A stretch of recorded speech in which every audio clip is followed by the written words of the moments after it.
So when you first arrived at IISc as a student, was Satish Dhawan a faculty member in the department? He was a faculty member, but just then. I came here in 1953.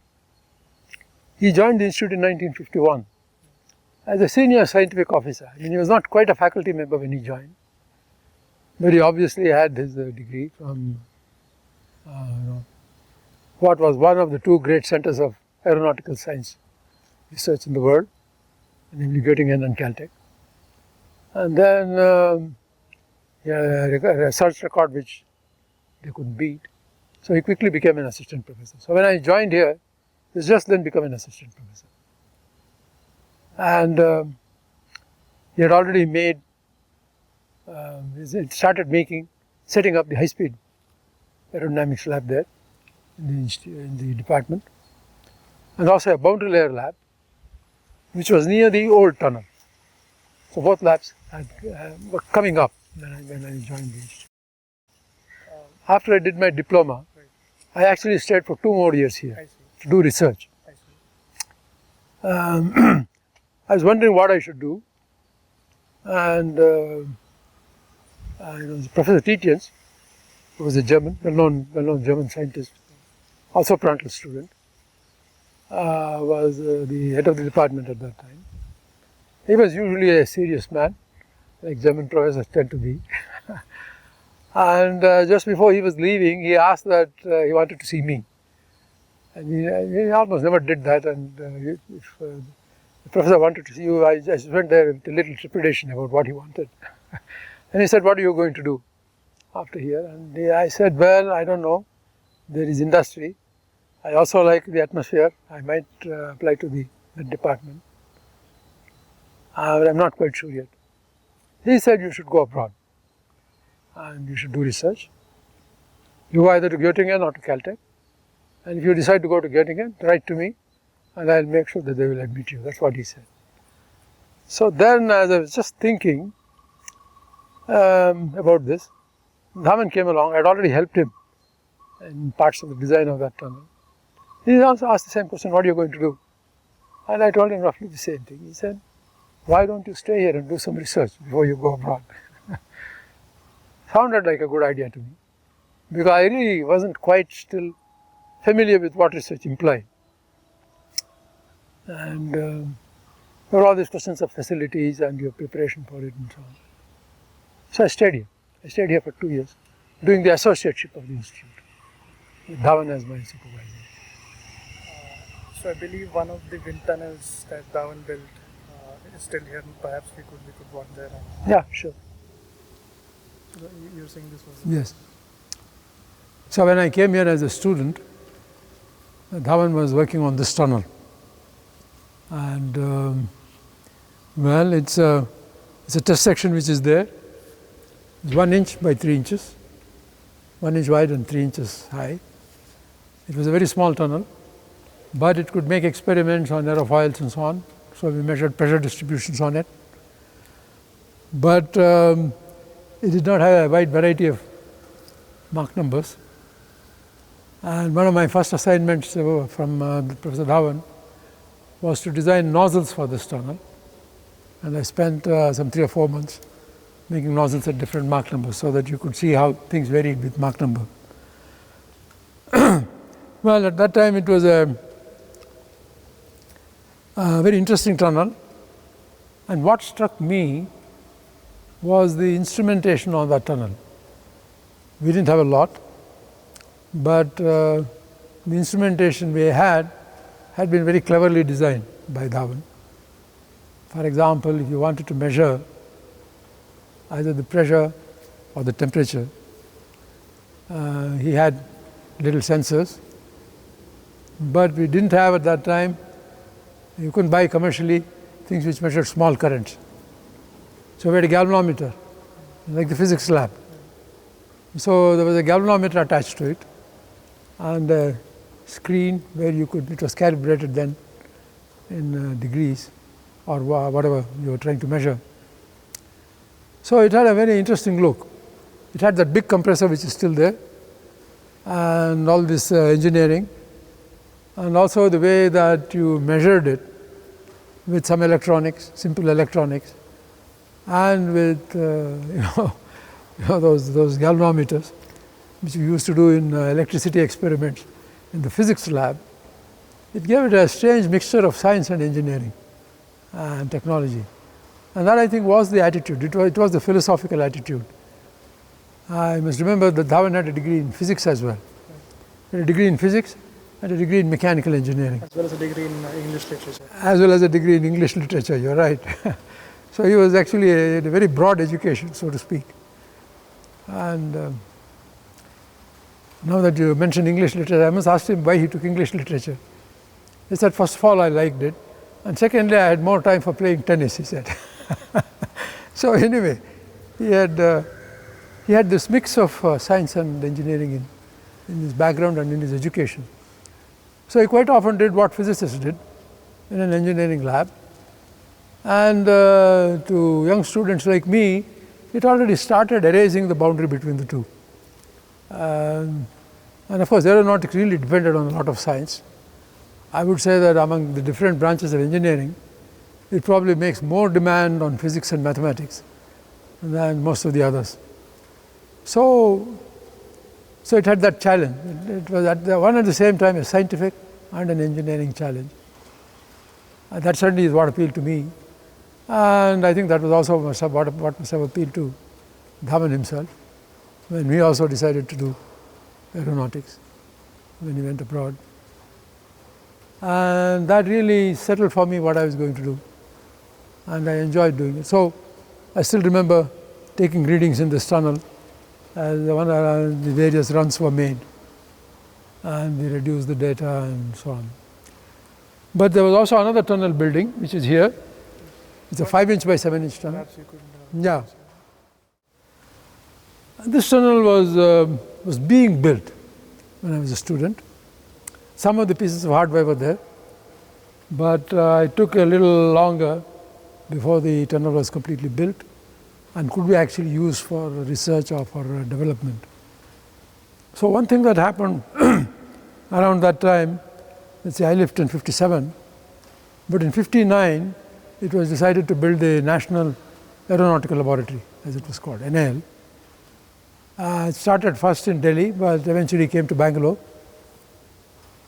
They had a piece of land, but there were no buildings or anything. They were looking for people. And the first few people who went there were actually people who had experience with supersonic flow in Dhawan's lab, in that small one. And as this became ready, they actually had a pilot project for the big tunnel at NAL. A lot of the studies for that were made in this tunnel. So there's a close relationship at the time between aeronautics. Very close, yes, exactly right. There was a close relation. And the number of people who worked on this tunnel went there with a knowledge of supersonic flows, gas dynamics in general. There was also a course on gas dynamics, which Dhawan himself taught. This tunnel had a size where you could actually get information that would be directly useful to building the 4-foot tunnel that NAL was planning. NAL was planning a 4-foot by 4-foot trisonic tunnel. You could get subsonic, transonic or supersonic flows there. Could go up to Mach 4. A lot of it was actually built in Canada, but there was a good team of engineers who went from IISc, who looked at a variety of problems that they had to keep very careful watch over for the tunnel to be able to operate. And so it was really a very important contribution at that time. Dhawan was actually, therefore Dhawan basically did all the groundwork, so to speak, for the tunnel which came up there and the other facilities.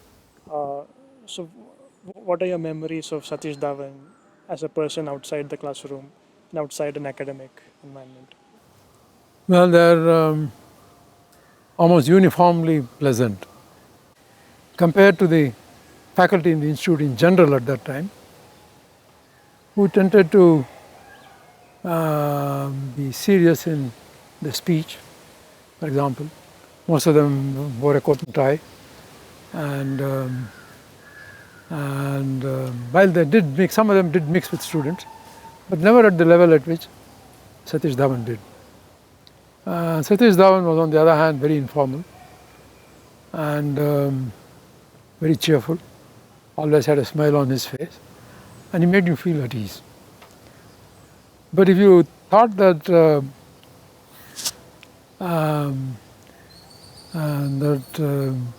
he was only that, you would be very mistaken. He was very serious about his work. He worked very hard, and I remember that his offices would be, the lights would be burning in his office. Well past, he would come back after dinner, work there. He wanted to give material to students to help them. So he took his work extremely seriously. But for him, the rest of life was informal. And that was something very unusual on this campus at that time. And especially for a head who came soon after Professor Tietjens. He was a little shy about certain things, but otherwise he was a very pleasant person to talk to. He was basically also serious about the country. He was a real patriot, but never, the patriotism was never a badge, but by the way he behaved and he did things. So he was a man who really thought India should actually be doing a great deal more, and put everything he could do into pushing aeronautics, formally and informally. So did this philosophy of wanting to do serious research but also wanting to do something that would be of use inform his work when he took over as chairman of ISRO? Oh yes. He was,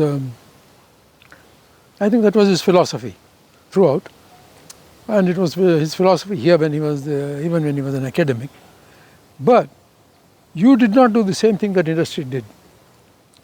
Our objective here was still to understand those problems which bugged industry at the time, especially when the bugging was because we did not understand what was going on. So it was a combination of science and technology, which I think he actually inherited partly from his own background in education and partly from the philosophy at Caltech. Caltech had exactly the same philosophy, and therefore I think Caltech was the perfect match for him. He goes there with a degree in science and engineering and sees a lab where there's both science and engineering.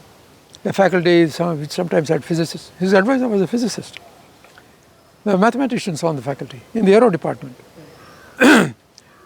So they made this mix between science and engineering, and I think he carried that principle here, which suited his own temperament, and everything really had something at the background where it would help. For example, what HAL was doing. I think this also had to do with the fact that this was just only a few years after independence, and Nehru was a big supporter of science and technology, and there was this general feeling everything was expanding and we were taking bigger problems. So I think that he was just the right man at that time, and his philosophy matched with those of Jawaharlal. He was a great admirer of Jawaharlal Nehru, and a supporter of the policies that he had brought in to the country. So his science was very serious. He took his work extremely seriously, very conscientious. At the same time, he combined it with pleasantness and a sense of humor, which was very unusual on this campus. And he almost never wore a tie. So he stood out on the campus. He wore colorful Californian shirts, had a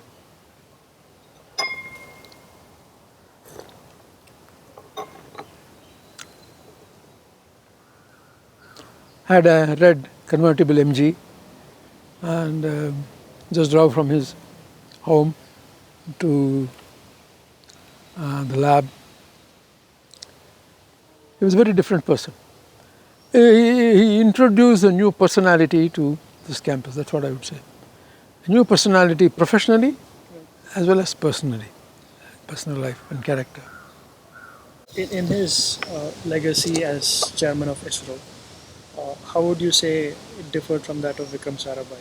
Did he bring something new to ISRO which made it the success that it is today? Very definitely, yes. I think that space as it's organized today is very largely the work of Dhawan. Sarabhai was the pioneer who ahead of his time in India said we should start a space program. So I would say the seeds were sown by Sarabhai. But the tree that you see is very largely the work of Dhawan. Sarabhai was a very busy man. He had a variety of other interests. But he passed away before he could see it much stronger. And then it fell to Satish Dhawan. That is, Satish Dhawan was invited to head the space program. And he was at that time on a sabbatical at Caltech. And when they asked him, he said, well, look, I'm committed for this year. I'm sorry, I won't be back till April, May, well, June, I suppose. So I won't be able to come right now. So Professor Menon ran the space program for a short time. But well, he was also running atomic energy, so he just took over. And he said that this has to be separated. So anyway, they decided that it should be separated and the Department of Space should be set up and the Space Commission should be set up. And finally, Dhawan wrote a letter which I have not seen, but its contents I have heard about, which basically said, set down what the space program should be. His concept of what the space program should be. With a large emphasis on societal needs. This meshed very well with his socialism, with his basically socialist spirit. And something which had nothing to do with defense, all peaceful. Something which was not in Delhi, not bureaucratic. Something which worked closely with academic research and so on. So he said he would not leave the Indian Institute of Science. So he had this, he did not lay them down as conditions. He laid them down as his vision of what the space program should be. And he ended it basically by saying, if Madam Prime Minister, you think that this would be acceptable to the government, I would be honored to accept your invitation. And what I've also heard is that she was a little surprised that somebody was not jumping together such a big position, secretary in the government and so on, but was laying down conditions.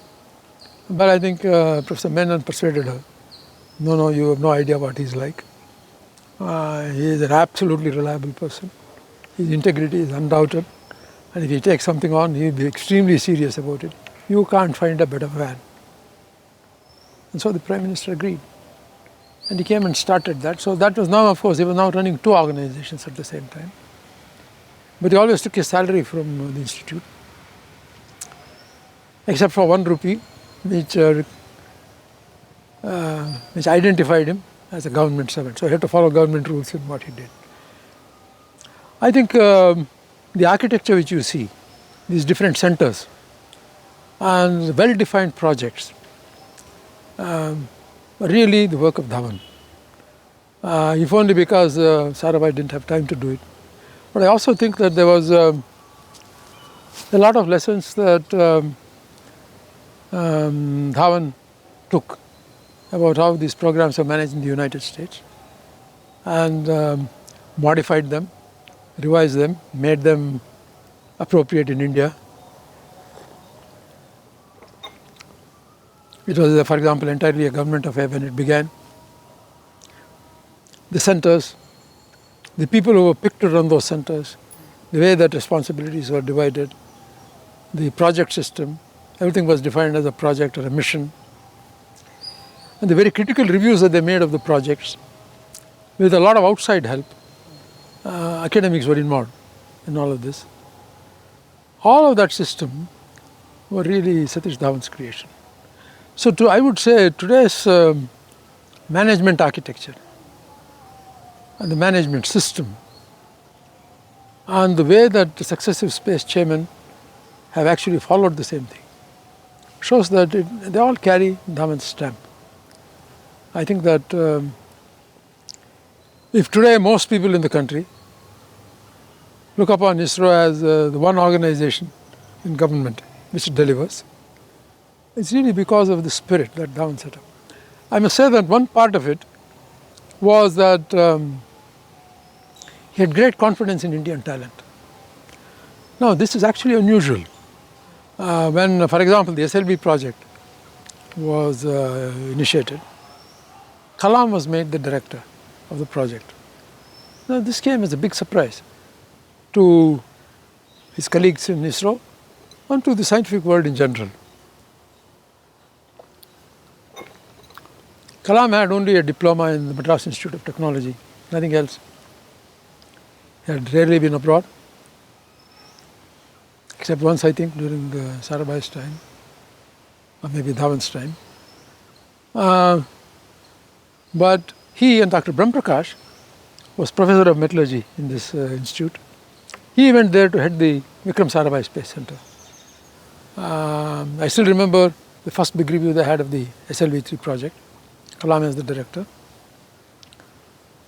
The number of people involved in that review or presented that review was something like 250. It was held in an auditorium. And I wondered why, instead of being decided in a small committee room, he had this in this auditorium. He wanted everybody to know. The mission of space and the project had to be understood, not just by the people in that project team, not by the leaders and the center directors and so on, but by every engineer. Everybody should know what space is working for. And I still remember, of course, Kalam didn't have to be taught about treating everybody as an equal. He was himself a very remarkable man who considered everybody technically equal.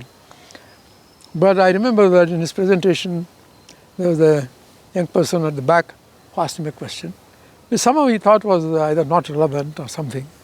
And he made a slightly, what might be considered a slightly dismissive reply, although I don't think that's the motivation for his reply at all. But Dhawan was categorical. He was sitting in the front row. No. You please answer that question. Exactly the question he answered. Kalam did that. But I think the message went through.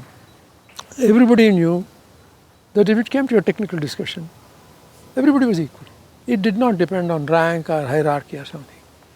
So all these principles, they have actually constituted what people now refer to as the ISRO culture. ISRO is a unique culture. And in some ways, I think it's one of the greatest contributions that Dhawan made. So while he was director of IISc and chairman of ISRO, did he also have a role in NAL? Not quite at that time. He had a role in NAL. He was a member of the research council. But in 1984, when he had just retired from ISRO, he was the chairman of the research council. And he continued from 84 to 93. He was the chairman when I was director of NAL. That was, of course, from one point of view, very good for NAL, because Dhawan always had these projects for aeronautics too. But during his ISRO years, he couldn't spend too much time on aeronautics. But now, there was a chance now. And we had very similar views about what should be done. And I would say that it coincided with a certain boom in aeronautics, which had been wanting after the age of 24. Nothing interesting had happened in aeronautics. And I think Dhawan played his role there as well. What was Dhawan like as a teacher in the classroom? Yeah. Well, in the first place,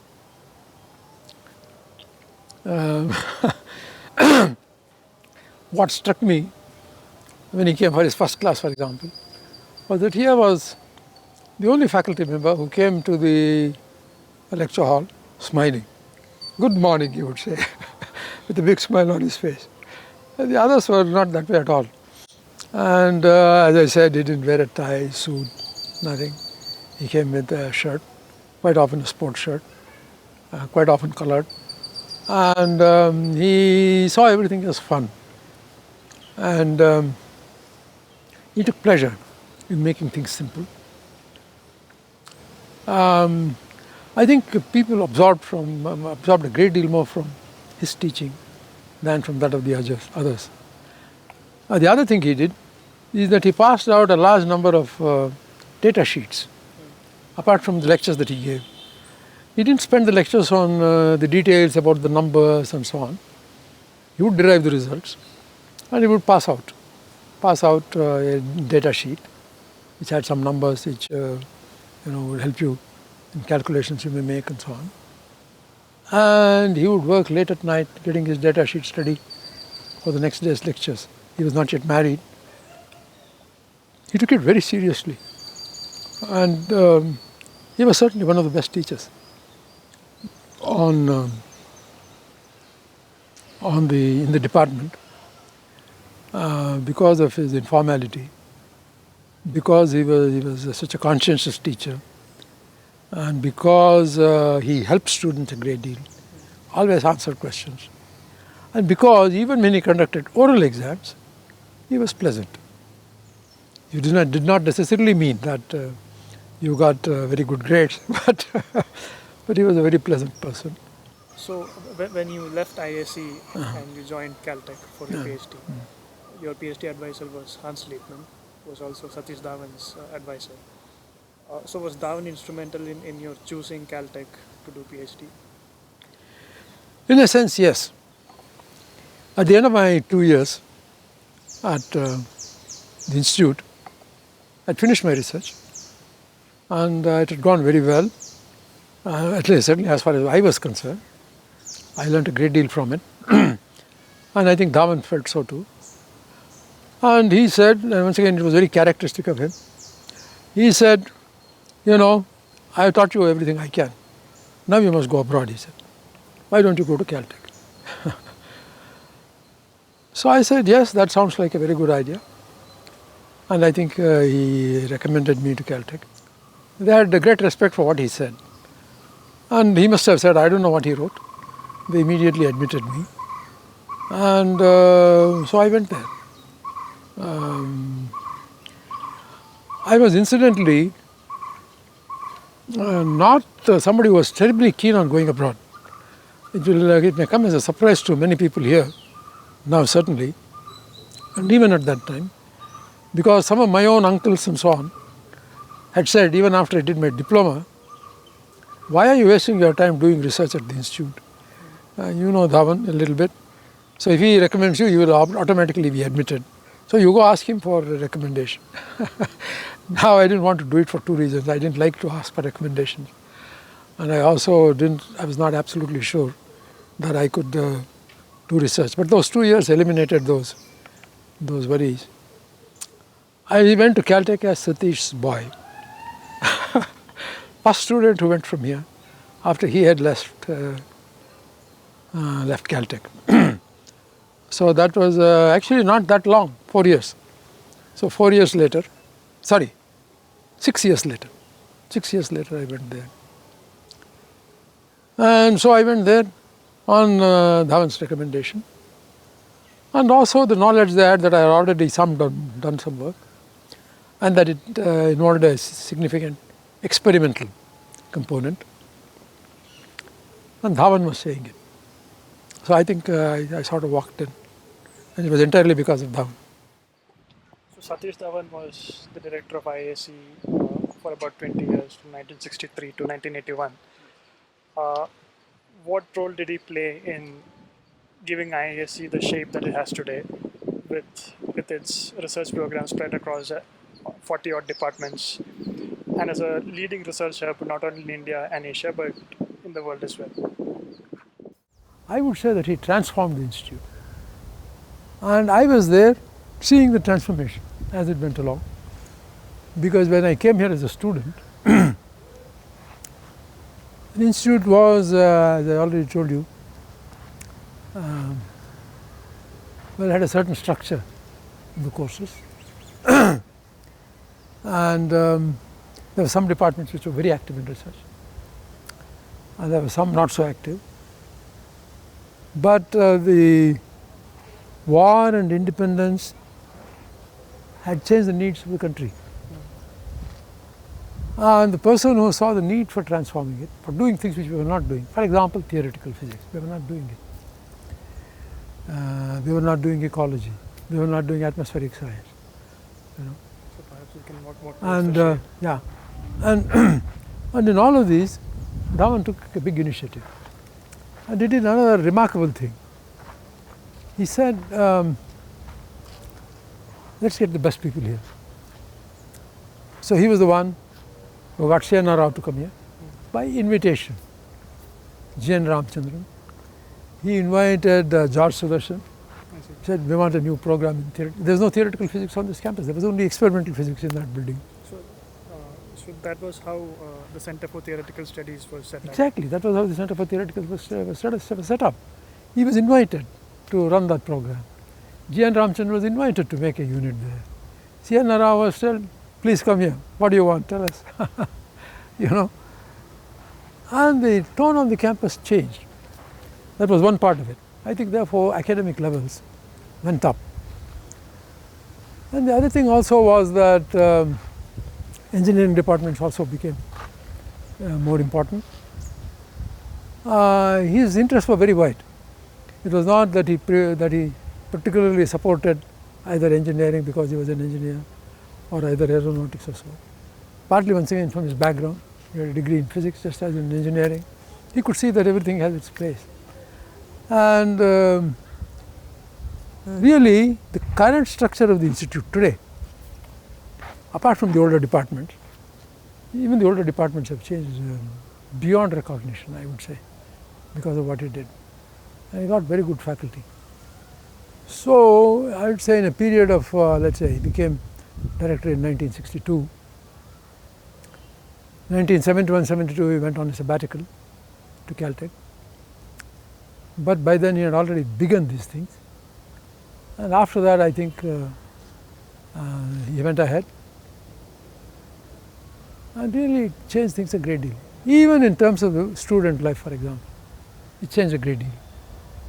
When I came here as a student, a common joke about the institute would be, it's a bunch of labs built around the Gymkhana. You know, while some people worked extremely hard, as I said, working late at night. C.V. Raman, for example, worked very hard. And there were many others like that too. But there were quite a large number of others who took it easy, played tennis. I knew faculty members who would go to play the tennis match at 3 o'clock, they would change their dress. There were 6 tennis courts here near the health center, between the health center and that old building. That was the Gymkhana building there, that white one. Play there, take their tea and go home. All of that stopped. There were half a dozen messes, more. A Parsi mess and a Gujarati mess and a South Indian mess and so on. Changed. So in every aspect of academic life here, whether it was students' hostels, whether it was the kind of subjects that we had on the campus, or about doing new things, about keeping this balance between engineering and science, about setting up things which we should be doing but we were not. So I had once a proposal to him. He went and said, the monsoons are the biggest problem here. But there's nobody here who works on the monsoons. It is a fundamental problem. How come we are not doing it? That's how the Center for Atmospheric Sciences came.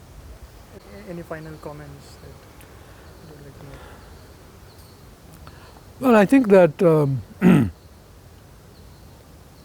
well, I must say 2 or 3 things. The thing that I learned from my experience at the institute was that, first of all, most important for me personally, good research can be done here, in spite of all the disadvantages. I'm not saying this is a perfect place, but it has some advantages. And in some cases, the advantages are bigger than we tend to think, because we get used to them. And I knew from my quick experience with some of these people that the best of them are as good as anywhere else in the world. It is that the system is different. It's not that the talent is not there. This is incidentally one thing that Dhawan also had appreciated. One of the reasons for the space program to succeed was that his faith in the innate ability of Indian scientists and engineers was very high. He knew that. Well, he knew that because he knew the standards at Caltech. He knew the standards in American university, and he knew these people. He came to the conclusion that it's the system, which I came to independently, but only later on I began to relate it to what he had done. And he had that confidence. Otherwise, they would not have put Kalam at the head of the SLV3 project. And he has turned out to be right. ISRO is not run by IIT graduates and foreign PhDs. It's run by the people who have gone to a large number of these engineering colleges. But the engineering colleges don't know how to identify this potential and how to promote it. Now these are the people who have so much drive that in spite of the system, they do all of this. Imagine how many people there must be who can do it if they had more encouragement. So I think that's one thing, and I think Dhawan was very aware of this. I think he was very broad-minded. He needed everything to be done. He had a certain socialist view, which was not the more militant type, but which just believed that these things should be done. And I still can't, and it was something for him to practice. It's not just something for him to argue about governments and politics.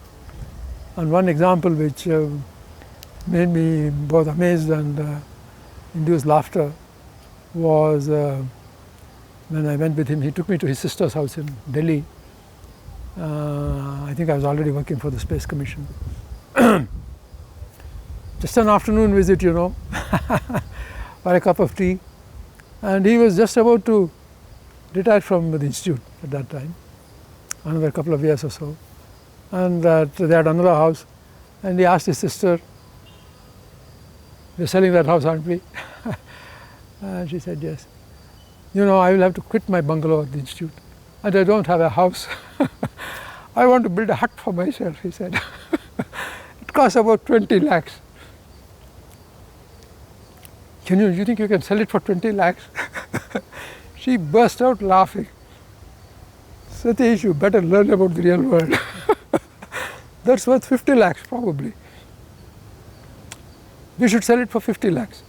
He said, "I don't mean the 50 lakhs. Just give me 20 lakhs, he said. That was his view. And he built a home for himself, not too far from here. Nothing fancy about it. I mean, a good house. But nothing fancy or nothing, just making a loud statement. That was his view. There was actually a little socialist club in Bangalore at that time, informal, of which Professor Vasudeva was a member.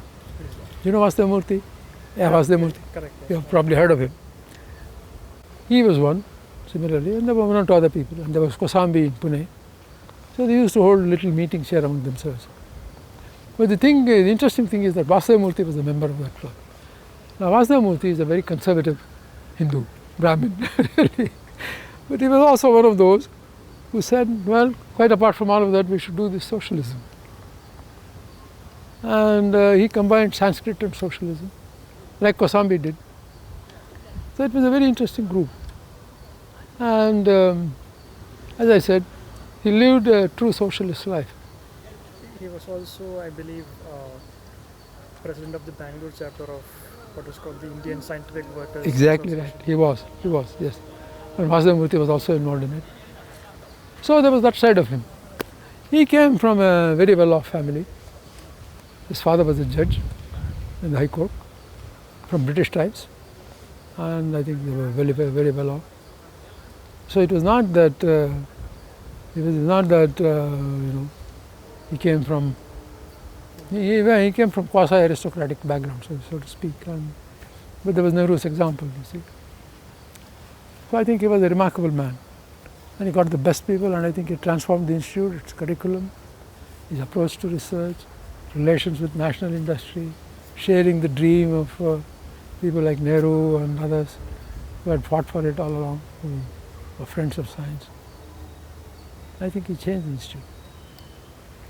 And what the institute today is, I think, like ISRO, largely what he left behind. It's not that there have not been no changes, and other people have made big changes too, like Nithyanand Rao. But I do think that all of that became possible because of the view that Dhawan took. He was the one who got Nithyanand Rao here. He took the initiative. He didn't say, answer this advertisement. He said, please come. So he was both a man of the times in the sense that Yes. of this post-independence nationalism, Exactly. but he also had this vision of Absolutely what correct. science in the Absolutely country correct. And he had that modernism. He had a certain respect for Indic views. Look at his friendship with Vasudeva Murthy. He knew that I had a certain interest in Sanskrit and so on too. He once asked me, very late, you know, Narasimha, I never learnt enough about Indian philosophy, but I know that you keep looking at it. Can you recommend a book where I can get the fundamentals in a short time? I said, yes, I'll give you the book I learnt it from. You know this book from Haryana, by Haryana, as a professor in Mysore University. There's a book called The Essentials of Indian Philosophy. Very well written. No wasted word, no prejudices. It tells you the spectrum of Indian beliefs. So I said, here is the book where I learnt it from, and you might like it. So he knew that that was lacking in his background. But he also actually wanted to learn about what had happened, what Indians thought. Very broad-minded. And as far as religion was concerned, I don't think he was seriously religious. But Vasudeva Murthy did go, Professor Vasudeva Murthy did go and perform the basic essential of the Hindu ritual for them. But they were married already at the registrar's office. Right. So he was that kind of man. Very tolerant, generous, very broad-minded, and I would say a real socialist and a real patriot.